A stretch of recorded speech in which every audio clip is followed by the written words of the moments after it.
Hey YouTube, this is my first personal video featuring my amazing self to all of you. I hope you all greatly appreciate it as much as I enjoy talking to myself. Now I can do it with all of you instead. Sadly, I have no video camera, so I can't show you amateur porn, but that'd be against the rules anyways. I'd also have to take a moment to note that I will mostly be going over what I've already said in comments while extending my thoughts and adding more information, because YouTube has shit for character limit. I do add a significant amount, and I recommend you listen to this reply to your video entitled Circumcision, Mr. Going for a Master's Degree in Biology and Anatomy, Explicit Knowledge. Your video provides mostly inaccurate, biased claims that just aren't fact. I will go over most of what your video's content was, and I will more or less be debunking it. If I miss anything else, because I don't remember, and I dislike your video so much that it took me 2 days to actually bother to make this reply, and I'm not going to watch your video again because frankly, my good sir, it's worthless propaganda bullshit. One of the first things that I remember that you cited is the foreskin only has 5,000 glands, although I know it to be around 20,000. This is generally a well-established fact, and you can check it on almost any decent website found with Google, but I'll save you the work, and I'll even provide you the links to websites with vast greatness of knowledge in the description box. One of the second things you mentioned was something about a circumcised penis feeling more pleasure than an uncut one because the glands are exposed. Why, let's forget the fact that the foreskin can roll itself back, particularly when thrusting, thusly exposing the glands to their full glory of sensation during intercourse.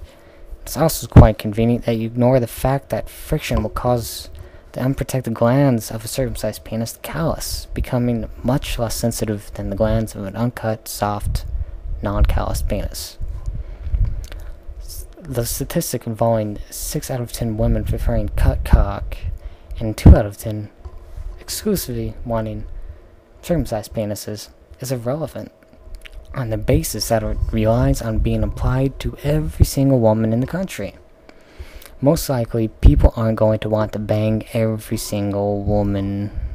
Well, some might if they're desperate, but come on, there's not going to be the people who are those really 300-pound fat women, and then they go to California on those nude beaches, and they're like, whoa! And, you know, no one wants to bang them, so it can't apply to every single woman.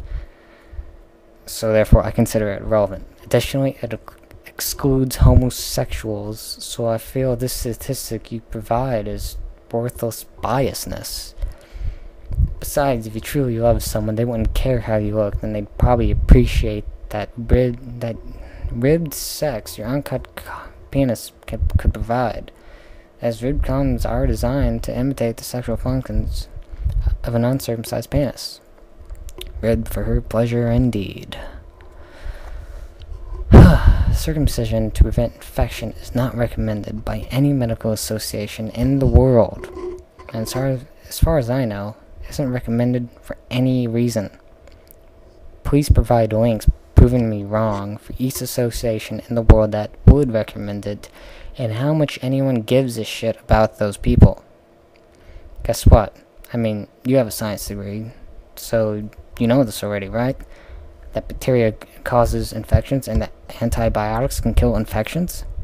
Surely an antibiotic cream would be vastly superior to circumcision, an infection being only a temporary and slight nuisance after you use the cream, while circumcision is a lifelong ailment, reducing sexual pleasure, and often done to little boys against their will, violating their human rights and ignoring their freedom of choice, long before they've ever had a chance to form their own opinions or explore their own body. Land of the free, except for fags and nasty uncircumcised foreigners, as they say over here in America.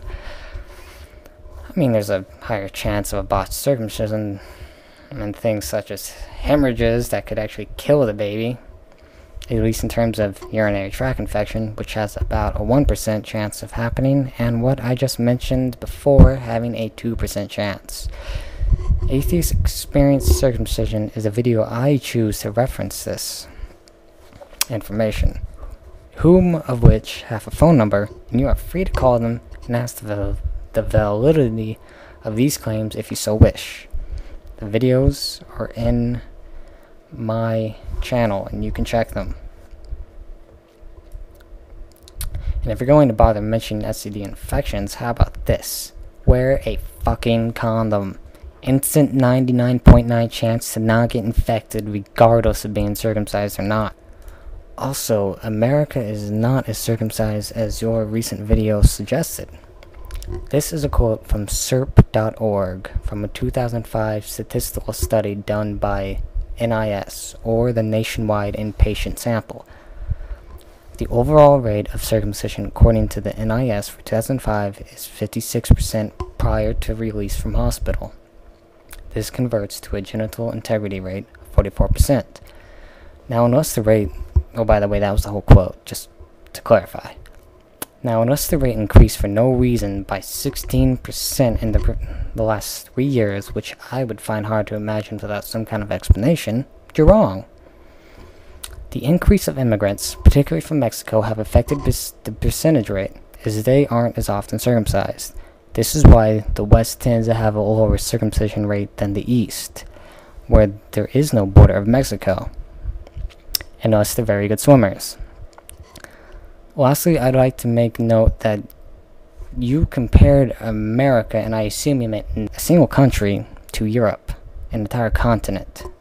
This instantly invalidates your statistical claims of circumcision, because it's like comparing an apple to Mount Everest. And even if you did compare America as in the entire continent of America, then you'd have to specify which one are you talking about, North or South America. You just said America, so I'm going to assume North America, and you're wrong. And you'd be wrong in any case, no matter which America you chose. Someone of your scientific background should know all of this information already, and in fact you probably do. But you're biased. You probably don't realize that you should feel ashamed right now. So I'll go ahead and feel ashamed on your behalf. One day this barbaric act will be outlawed, except for whatever uneducated idiot who shall be the age of 18 or greater decides he wants to do it. And remember, if science can't explain it, Jesus done it, lol.